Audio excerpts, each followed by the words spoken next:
Hey, fiance freaks, I'm Sam. I'm Emily, and this is 90 Day Fiancé Freaks.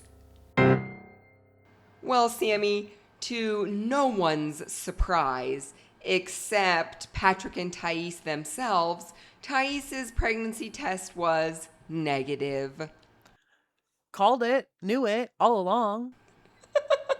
We fucking knew it. Okay, and when they showed the little preview, even within this episode, that the pregnancy test was going to be happening in this episode, I remembered some posts that Shekinah made on Instagram calling out that certain cast members at the castle were trying to get pregnant just for the storyline. Wait. So they were actually trying to get pregnant? According to Shekinah, I mean, she's so funny. Like, she shit talks 90 Day, and like, she's so done with it, and it's such a trashy show. And then she gets on every single week, like, all of her stories, everything is all about it. Ooh. I love it. No, I love it, but it's a funny angle. I'm here for it. Okay, wait. Is there any possible chance in any world that this is part of her TLC contract? Right? Could it be? To like be so active online? Part of the TLC contracts, as far as we know, are pretty tight, in what you can talk about, what, spoilers, Yeah. obviously talking shit about the show and the network. But I just wonder if she's such a shit stirrer that they're like, listen, girl, we're going to put it in your contract that you're allowed to talk shit about anything and everything, like just to stir up more publicity and more drama for the show. Oh my gosh, I love that. And I have heard that as the years have gone by with 90 Day, the TLC contracts have become less strict. They used to be more strict, but and they are still strict, but what you're talking about, I think, has happened where there's so much social media activity and so much publicity that they've realized that, I mean, the more we get online, the more we talk, the better for the show. So I am here for that theory. That's fucking hilarious. I was just saying, it'd be smart of TLC to hone in on that and capture, like, utilize her talent in that area, right? Like, if anybody is gonna provide that service to you, it's Shekinah. Yes, that would be very clever. Okay, but when Thais took the pregnancy test, she came out, so dramatic, of course. So even though she's not pregnant, okay, so here's what I think. Even if they were, quote, trying to get pregnant for the storyline, I think that maybe they said they were trying to get pregnant, but they weren't actually doing it all for the storyline. So she comes out with the pregnancy test, big dramatic moment, of course, is going to put it face down between the two of them. They had agreed to look at the same time. Like they were going to flip it over and look at the same time. She never agreed to that. Pat said that. Okay, so Patrick just wanted that and Thais never put those dots together, connected those dots. Yeah, he's like, put it here in the middle. Let's look at the same time. And that is kind of proper etiquette from my understanding, right? But nah, she's too nervous. I will give her that. I think they fake as fuck. But she did seem genuinely nervous. Yeah. Waiting for the test and thinking about having a baby. Maybe she's just a better actress than Pat. I don't know. But she seemed, I was like, oh, she is actually nervous. But the thing is, regardless of if you know the result of the test, you're still going to be nervous about the subject of having another kid when you don't want one. Yes, 100%. And I mean, of course she's nervous. She's the one that has to be pregnant, Right. give birth, and then Patrick, of course, says, stay home and take care of the baby. Like, that's what she would be doing. So, yeah, she's fucking nervous. But I don't know, that just cracked me up. Like, you're right, though. Patrick was the only one who said, let's look at the same time. Like, maybe Thais never agreed to that. But Thais, like, that was not even on her radar. She just, like, grabs it and looks and has her own individual huge reaction before Right. Patrick even gets a chance. He's like, and Patrick doesn't understand. He thought they agreed to look together. He's Right. like, what the fuck? Like, show me. What is it? Well, and her reaction was pretty hard to read as far as, wait, is that relief? Is that what's happening on your face? Show me the test. So she is a good actress. Better than he is, again. because she knew it would be cut that way. Oh, yes. But he was genuinely disappointed. He's not that good of an actor, so he's genuinely disappointed when it's negative. Their responses could not be more different. Yeah. He's disappointed. He immediately says it's bittersweet because he also is nervous to have another kid right in that moment when they're in a tough spot.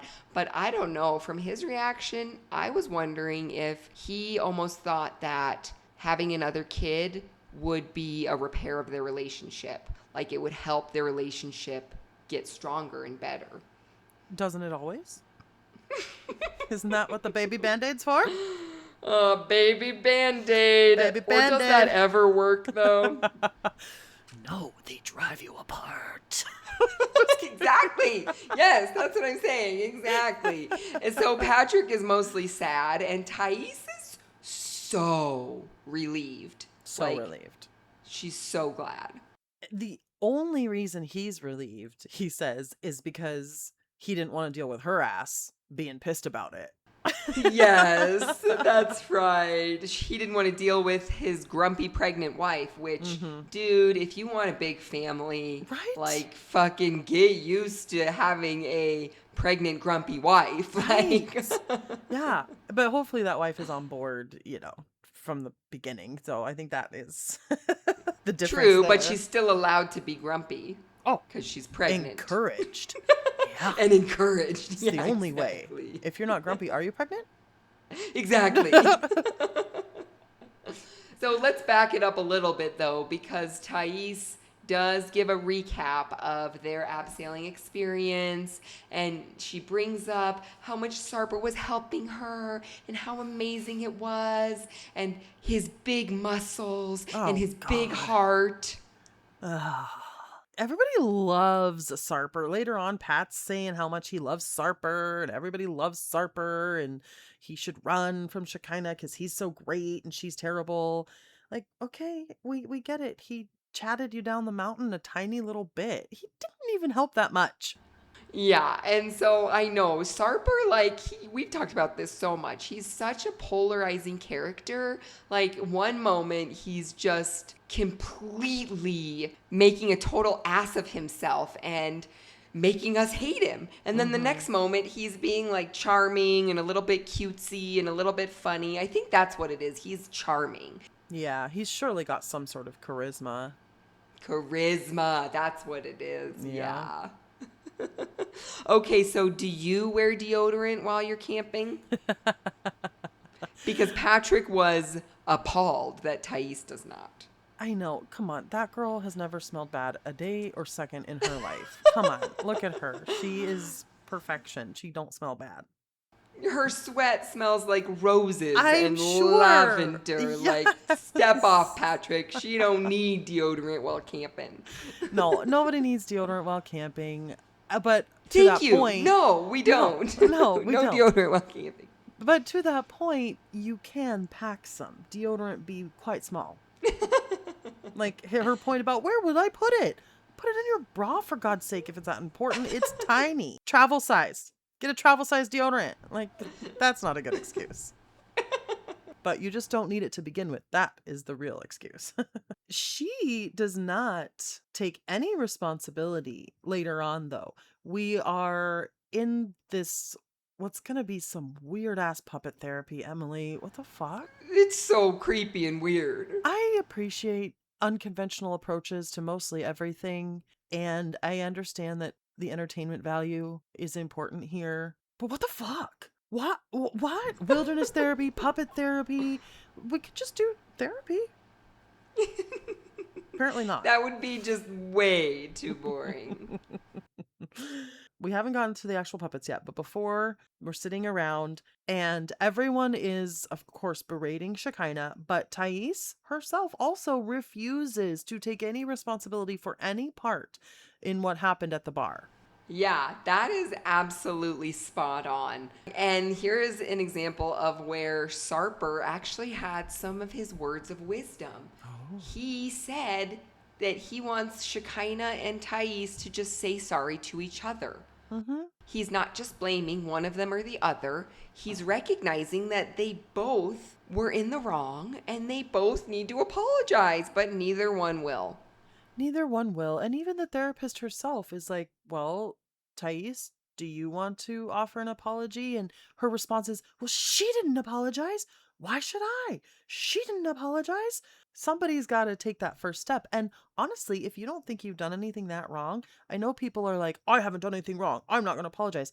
I'm kind of on the other side of that argument. I'm like, listen, if I ain't done shit wrong, then okay, sorry. For what? I don't know, but I'll say it. Like, I wasn't in the wrong that much. So really, like, what's the big deal to just be like, yeah, sorry if what I did was inappropriate. I feel like sorry is a much bigger deal when you have more to be sorry for. Does that make sense? Or is that opposite? Yes. No, I hear that for sure. It's harder to say sorry when it's something real, Mm-hmm. something huge, Mm-hmm. something that might be unforgivable, right? Because what is someone's biggest fear when they apologize? That apology not being accepted, being thrown back in their face like, no, I don't forgive you. I don't say it's okay. So the bigger the offense, the harder it is to say sorry. And you just said it all right there. I think that is why Shekinah is not apologizing. Because Oh. she knows it won't be accepted. Yeah. She could get down on the ground in those Pomeranian boots and grovel at their feet and be like, I am so sorry. That was the worst thing anyone could ever say to an immigrant. Wow, I hate myself. I'll never do that again. And those bitches are not going to accept her apology. So why the fuck would she? Oh my gosh, yeah. So she's just on the outs for the entire season. Like, I'm going to call it right Oh. now. We're not even halfway through, but like, is this ever going to resolve? Mm-mm. Nope. Nope. Nope, it's not. Well, it's still going on online, so we know that it doesn't resolve Right, because that's they're right. still at odds Yes. online. And that's how we know that it's just going to continue for the entire fucking season. It's Pow and Russ's 12-year anniversary. Wow, that's cool. What a Uh, fun place to spend it. yeah, that is kind of cool that it fell during the retreat. We do see them abseiling. I'm still underwhelmed, Emily. I'm still incredibly underwhelmed with the abseiling. I was hoping it would get more exciting. It did not. It was lame as fuck. So lame. Do better. It was Okay. just stupid. Like, it was just so stupid. And yeah, like, Zied's little jumpy jump was like the highlight of the whole fucking thing. Everyone cheering. Everyone's like, oh, Ziad! Wow! You did it! What the fuck? What did he do? Nothing. He literally took steps. Why are we cheering the man? I'm so confused, so unimpressed. Again, I needed more danger. I needed something. But Yeah. even if it's going to be boring as hell, I needed some sort of interaction between the couples. There was nothing. This is a communication challenge, therapists. Is it? Is it? Right. Like, literally nothing happened. Like, it was just fucking boring. There was nothing to tell the partner. Like, keep going, go down 30 feet. Oh, keep going, more feet. Yep. And also, it was one sided. So, are we trying to encourage one sided communication in these relationships? Apparently. Apparently. It seemed to fall so flat because no one fell flat. I could not agree more. It was just so boring. Just so underwhelming. And Pao does say that she liked seeing Russ up there and she got a little bit nervous and that was exciting. And this man, Emily, this man says to her, oh, so seeing me in danger gets your blood pumping. I'll do anything to get your blood pumping. Bitch, no, you won't. No, you won't. We know you won't, and you don't. You won't and you don't. You know what'll get her blood pumping? Because we all do, and we'll all do it. Pal, where you at, girl? Like, we're all at the ready, okay? Russ. Because then later on, when they're doing archery, he says something similar. He says, oh, if you get a bullseye, then Yes. there'll be some excitement in the bedroom later. What? No, Russ, she doesn't need to get a bullseye. Like, it's not happening anyway. That's not like a sexy, cute thing, because it's not happening anyway. It's infuriating. Infuriating, Emily. He said, if you get a bullseye, you'll get a special surprise tonight. Well, we all know what that special surprise isn't. That's right, we know what it's not, so who the fuck cares? The special surprise is probably another swan necklace. Totally. God. And he was so smug when he said that too. He's like, you'll get a special surprise. No, you won't.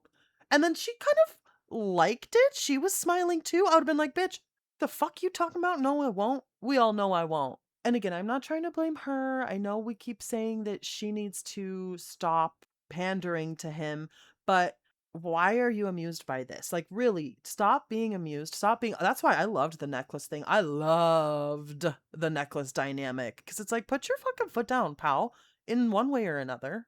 And we have seen her kind of cater to him and just kind of appease him and play along with him in various situations all throughout this season. But with this necklace situation and their archery lesson, yeah, like she's honest. She's vocalizing how she feels. She says she doesn't want to stay with Russ just because she feels bad for him. Is that what made these last 12 years? Right? That's just what you want to hear on your 12-year anniversary. Or be feeling on it. So they're doing archery.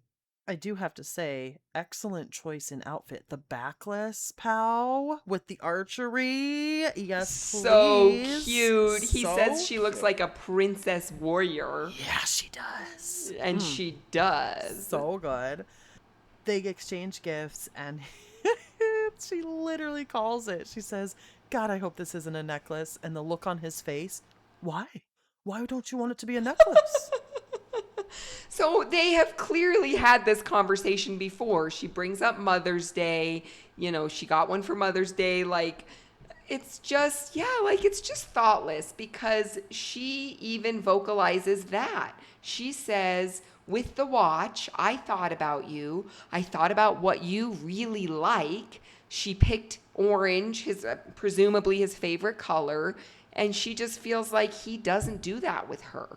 Like, there's no way she hasn't already told him, I have enough necklaces. Stop giving me necklaces leading up to this, and I don't want a necklace. Like, think about something that she actually genuinely likes. Don't just get her a generic cookie cutter girl gift. Yeah, like fucking K Jewelers that was on your commercial during your football game. Like, come on, dude. If you're gonna get her a necklace, at least get her like a sexy one that goes down the back of her backless dress thing like she was wearing. Like, know her. Ooh, there we go. Something that's like actually telling of who she is as a person. And it shows that after 12 years, Right. he knows who she is and what she likes and what her preferences are.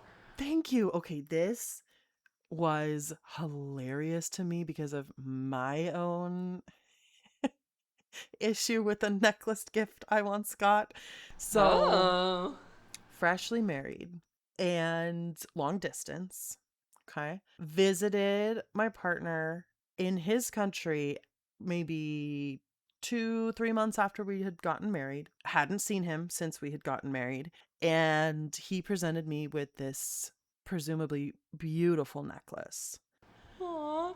No, Emily, don't you awe me. It was pink rhinestone heart.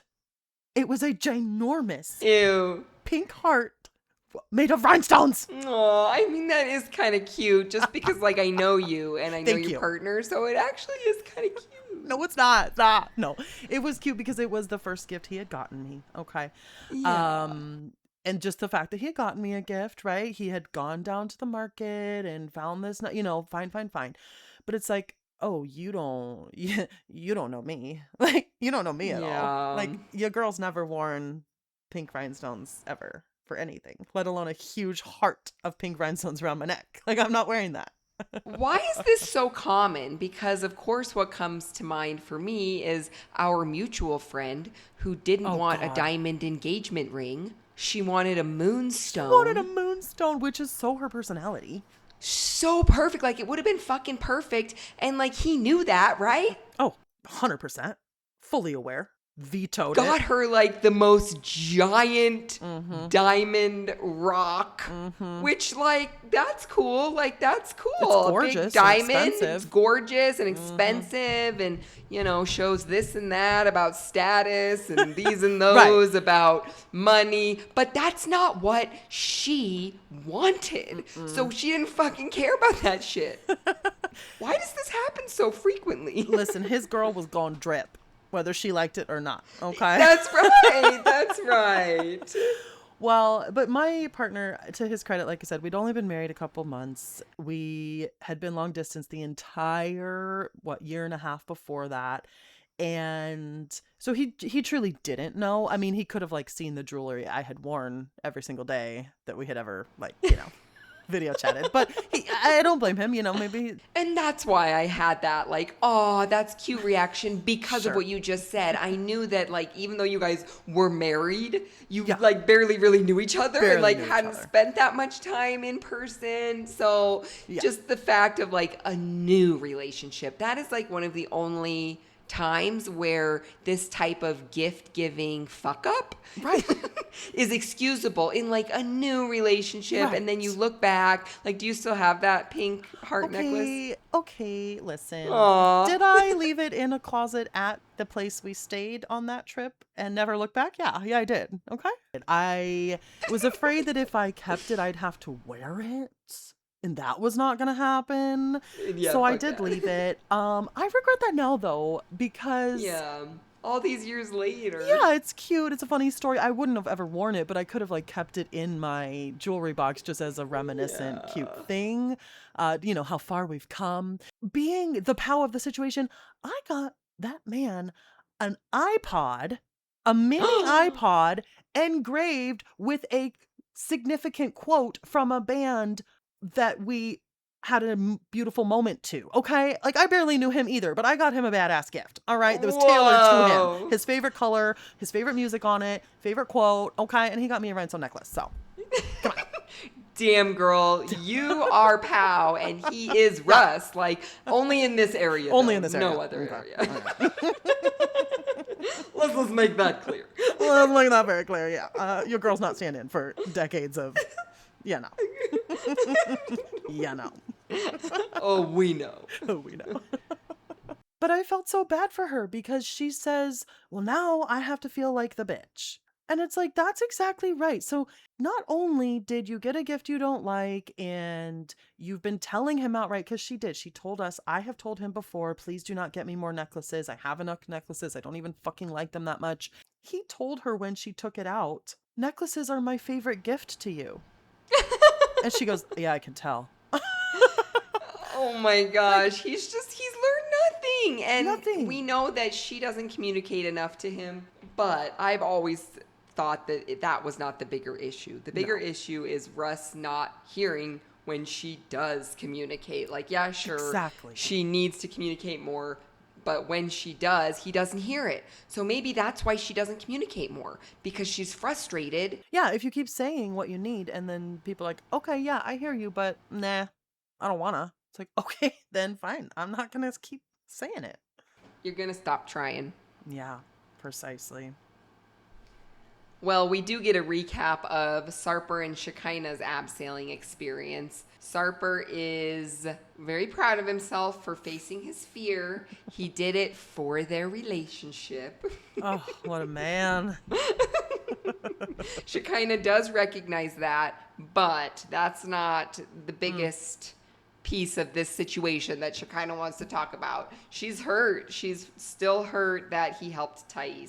Right, and that he didn't listen to her, too, though. It is a communication challenge, and the only thing she said was, worry about yourself. And that's the only thing he didn't do. So... Right? So of all the couples, it seemed like they might have had the hardest time abseiling. Yeah, I can see that. Okay, so later on, they get back to the castle. We see some views of them in their room. Sarper grabbing her butt, telling her to be a good girl today. Be a good girl today. Well, he just wants her to listen to him. He says, when things get heated, you never listen to me. Can you just listen to me? And I don't disagree. I mean, listen to somebody in those moments. It was telling to me of their dynamic, and I did notice this situation where Sarper is telling Shekinah what to do, and then later on he's trying to tell Thais what to do. This is just Sarper's thing, like trying to boss the ladies around. And do they ever actually listen to him? Right, like Shekinah definitely doesn't listen. Like that's why they don't work. But like whoever will listen to him. I wonder. I think he kind of likes a strong lady, so I just can't reconcile the two. I think he likes the struggle. He likes that conflict, that back and forth. Like he's kind of trying to control, but they're kind of fighting back a little bit. Okay. Yeah, he does. Maybe. So when they're at the puppet therapy. Don't call it that. Okay? There's no way this is therapeutic. I know, right? People come after Shekinah. What's new? And girl does not give an inch. She does try to explain what she meant a little, I guess, but she is absolutely not going to apologize for that statement, Emily. She's not going to apologize. And yeah, she even tries to excuse herself for saying it. It was not about her ethnicity. It was not about her race, she says. It was just about her behavior. It was about her acting like a lunatic and attacking her. Okay. What if Kara had done the same? Oh, like if Kara would have attacked Shekinah? I am open to the idea that Shekinah didn't actually mean it specifically about Thais because she's from this country or that country, or because she's some certain ethnicity or color.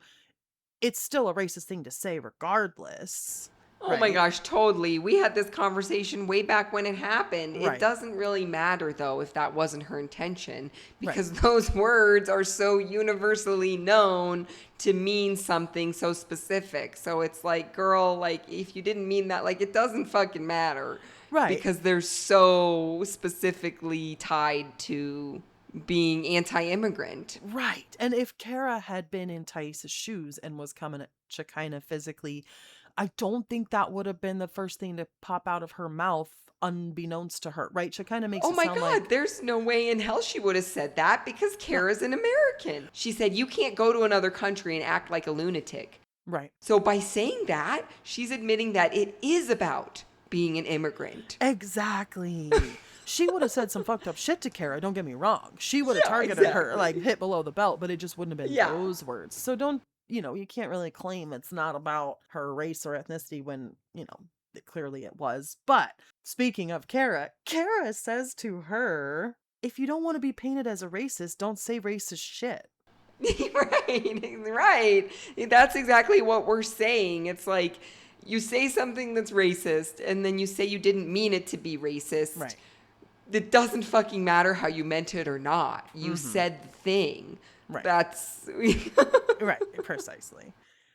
So Sumit also did the abseiling. Jenny was encouraging.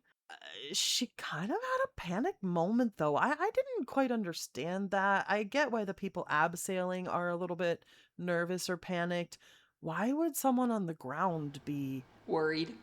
Yeah, she was like, I can't do this. What can't you do?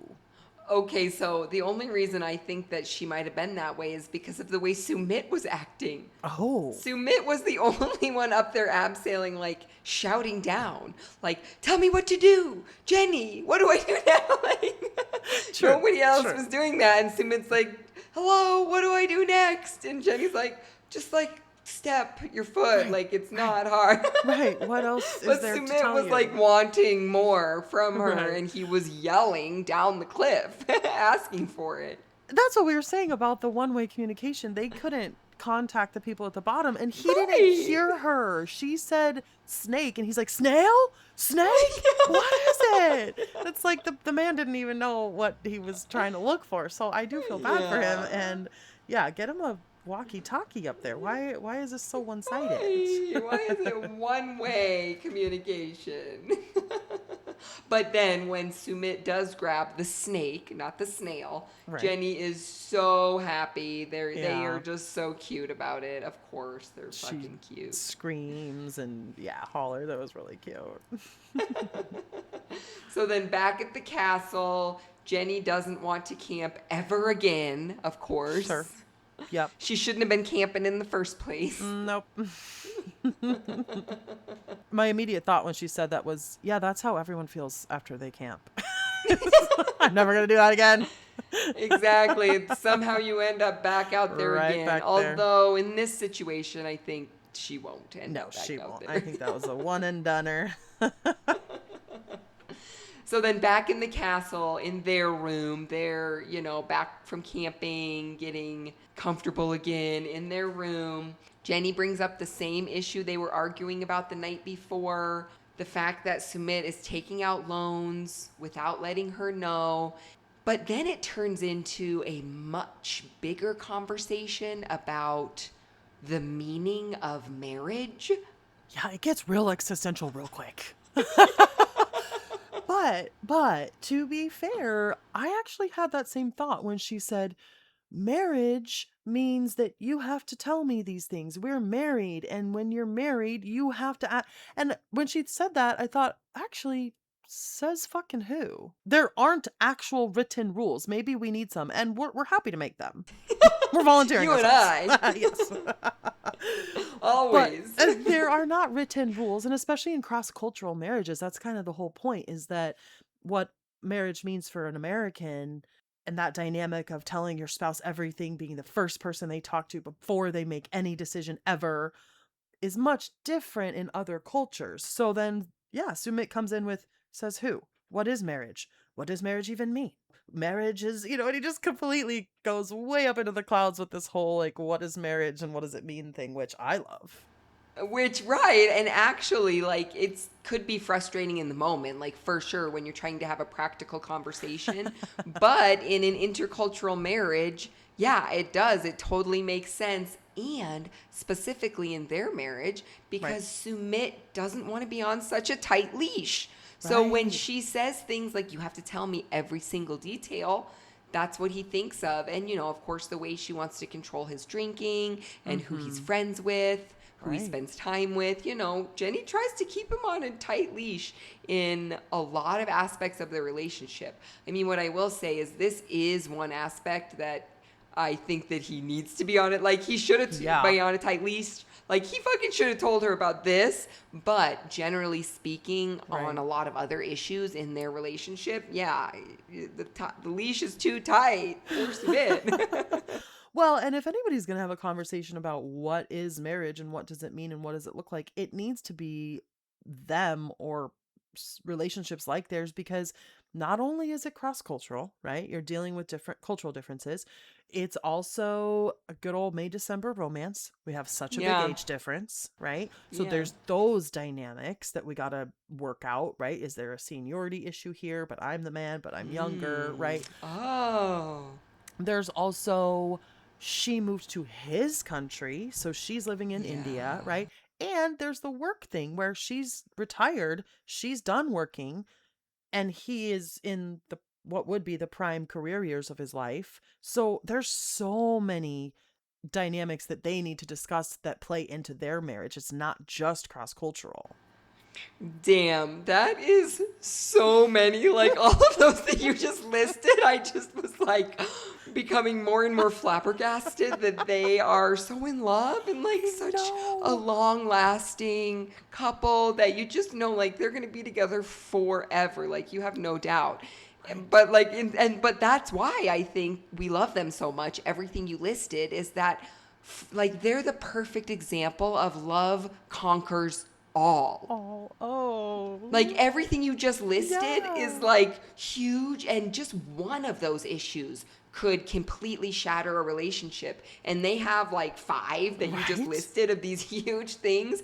And love conquers all of those issues for them. Oh my God. And now we've added actual illness to it. Yeah, yeah, of course. Wow. Wow. Just love them, always. Well, Zied is pretty athletic out there abseiling. Don't start with me, Emily. It was not impressive, okay? He was probably the most impressive. I will give him that. He was having a good time, and he said it too. He said that was the best experience of his life. Aw. But Rebecca was impressed. I mean, she feels like seeing him in danger helped her appreciate their relationship. Again, oh my God, I can't even say it. Like, What? they weren't in danger. Danger. It's so stupid. Again. She is so sensational. This woman is so sensational. And I Yeah. actually quite liked her. I liked their story when it was, in their first seasons. I never really had anything against her. I'm starting to find things to have against her, Emily. I'm sorry. She's so sensational. The way she's Yeah. just like in fucking tent on hating Shekinah. It is a personal vendetta at this point. It is, and it's just petty. It's just like, It's unfounded. Yeah, like she didn't even do anything to you yourself. right. She told you to Yeah. be quiet that first day in that therapy circle, I guess. Was that really like... It's literally from the first day of therapy when, like, everyone's criticizing each other anyway. Obviously something else is going on there. Maybe she had some sort of bully that Shekinah reminds her of, or Oh. something formative and traumatic. It's gotta be, because ain't no way it's about Shekinah. That's all I'm saying. I wonder, do you know what that reminds me of? Is the Before the 90 Days tell-all when Lisa met Elise. Yes, The that most was recent season. great. That was great TV. So, like, yes. maybe Rebecca is the Lisa Mm-hmm. and Shekinah is the Elise. Because Lisa marched right up to Elise at the tell-all and said, "I don't like you." Just completely out of the blue. Like, they've never met, they've never talked. Sometimes the cast members are having conversations online ahead of time Right. or whatever. They had never talked. Nothing, no interaction. Lisa just says, "You're a mean girl. Like, you remind me of mean girls from my past." And Elise Right. is like, "Dude, like, what? I don't know you." Literally, who are you? Are you with production? Yeah. Are you a vendor? Who are you, ma'am? Like, Elise has no basis for this conversation. But yeah, that's what it's giving. It's giving... Yeah, I can see that. Past traumas. Yeah. I just think she needs to calm the fuck down. We get it. Shekinah's the villain. You're making yourself into the villain now with all the little looks on your faces, the little underhanded comments about her outfit. Look, is it ridiculous that she is wearing an incredibly sheer, skin-tight, lacy thing in those boots to an outdoor wilderness puppet show? Yeah, it is. Would we want it any other way? No. We wouldn't. And is the fact that they're at an outdoor wilderness puppet show itself ridiculous? I'm sorry, but I fucking loved Shekinah's outfit. I do when I too. saw it in the room and those fuzzy boots, what's that called? Houndstooth, that black and white pattern. I fucking loved it. She looked amazing. And like those fuzzy boots, those are perfect for outdoors, whatever. I thought it was way cute. And she, of course, was slaying in it. Yes, she was. Okay, I take it back. Zied was not the most athletic one out there. It was clearly Guillermo. That's such a good point. Yeah, he definitely was. Because he drops the card. Yep, dropped the card at one point. It fell in Most some sort exciting moment. Right? Oh my god. He's gonna die. No, he's not. And Kara, the way that she directed him after he dropped it, like, she is definitely on the same page as us as far as, like, this is fucking lame. Because she was just like, oh, you dropped the card. Step to your left. And get it. Right, just go get it. Like, Oh, I loved that. And he was having the time of his life. He at Yeah, the top he said, was. "This is the best. This is so much fun." And I was like, that would be Emily and I. We would be at the top, just be like, "Love this. We don't need This advice is from you down there. We got fun." this." Exactly. Yeah, there we go. Okay, but when he got down to the bottom, The jump legs wrapped around him hug. Yes. What was that? So unexpected. So cute. I just they could have stopped right there. Just pause and leave it on that screen all night. That's fine. Very unexpected, but then it kind of snowballed into more unexpected physical contact. Innocent, but still in the room when they got back. And see, to me, that was just so fucking lame. Like, that was nothing. Like, Really? they Oh, hugged and he kissed her on the cheek. What? but he initiated it. That's the first time he has initiated any sort of physical contact. And I thought it was cute because, of course, we've been talking about he doesn't want things to go too far. It was innocent, but in a good way, right? It was very wholesome and genuine and loving. It was loving. Yeah, that is true. And he did say, well, you're welcome over in my room, too. He said, "You can come to my room." Is she going to go to his room? Go to his room, Kara. We all know that's what you want more than anything. That's what I want more than anything. That's what we all want. Come on. Okay, so the most hilarious part of their segments, though, was during the puppet group therapy. And, like, everyone's, like, talking over each other and arguing and, get going at it. Guillermo raises his hand. Raises his hand and never gets called on. Never gets called I on. am still waiting. He's still sitting in that puppet therapy group waiting to get called on. I just hope next week he gets called on. Gosh, someone call on Guillermo. Okay, next week I'm looking forward to Thais doing the puppet show, and she picks out the puppet that looks like John. John, I'm so Sparkles.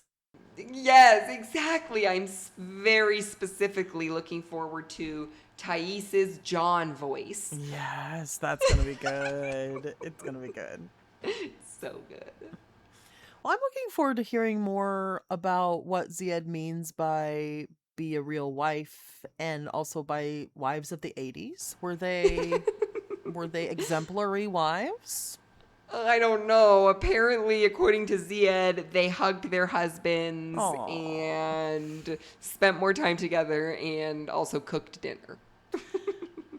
I mean, it's not like he has insane standards. Like, he's really not being that outlandish. Besides the whole cook for me after you've worked 16 hours a day, that's a little demanding. But the man wants to be hugged and fed. I Yeah. mean, Yeah. I'm not that mad But about I it. don't know about the fed part because if he's not working, he should be feeding her. I know. I just mean in general, for someone to want to be hugged and fed, those are not high Yeah. standards. Yeah, that's cute. He also needs to get a fucking job though. Right. True. All right. Let's do a mid-season check-in. Couple quick questions with Russ and Pow Nice. for their anniversary. Are they on the path to reconciliation? Gosh, based on this week's episode and honestly everything building up, it doesn't seem that way. Yeah, when are the tides gonna turn? Maybe the necklace thing is a turning tide. Oh, like maybe he'll go and get her something that she actually wants instead to make up for it. No. Let's not shoot that high, okay? It's not that good. No, I'm just Do saying. not put your standards that high. Bring it back. Reel Reel it it in. on in there, Emily. No. Maybe small gestures, maybe, Go down on her for once. please, sir, why do we have to beg you? So that leads us to how is their sex life in the castle? Not good. Disappointing. Not good for Pal. Unsatisfactory. Seems fine for Russ, though. Yeah. On a scale of 1 to 10, how committed is each of them to improving their relationship? I feel like Pow's like a 7 and Russ is like a 5. But what I will add is that I think there's a disparity between their words and their actions. So I think that Pao keeps saying, "Oh, I'm 1 foot out the door. I'm going to file for divorce. I'm done with this. I don't want to be with him because I feel bad for him." So she's verbally giving us the impression she's at like a 3 or 4. Like she's not Right. really trying. But she's the one doing everything. So she's clearly at a 7 or an 8 when it comes to Yeah. actually doing the shit.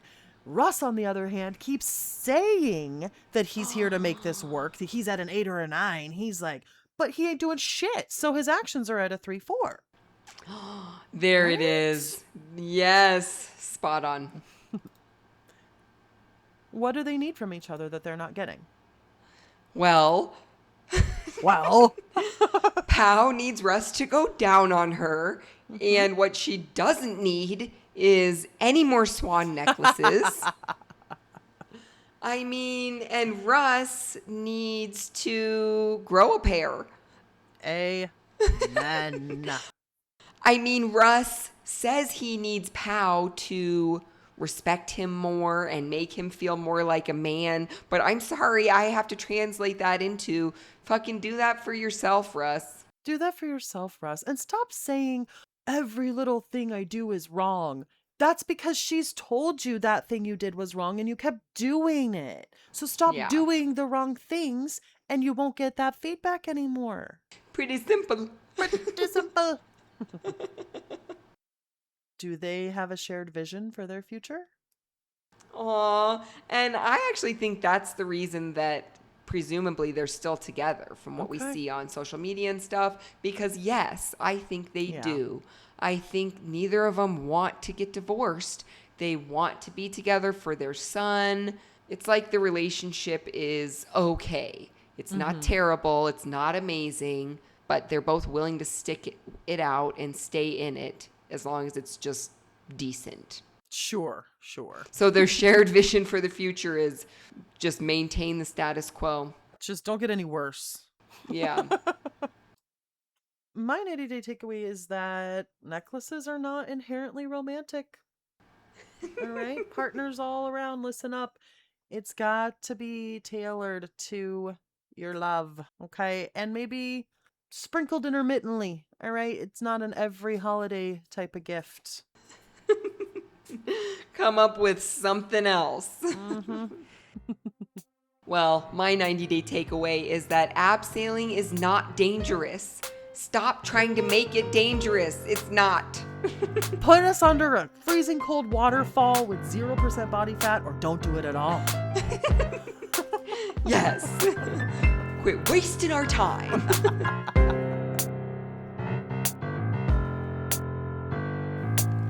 That's it, Fiancé Freaks. If you liked this episode, be sure to match our freak by subscribing, leaving a review, and following 90 Day Fiancé Freaks on social media for more.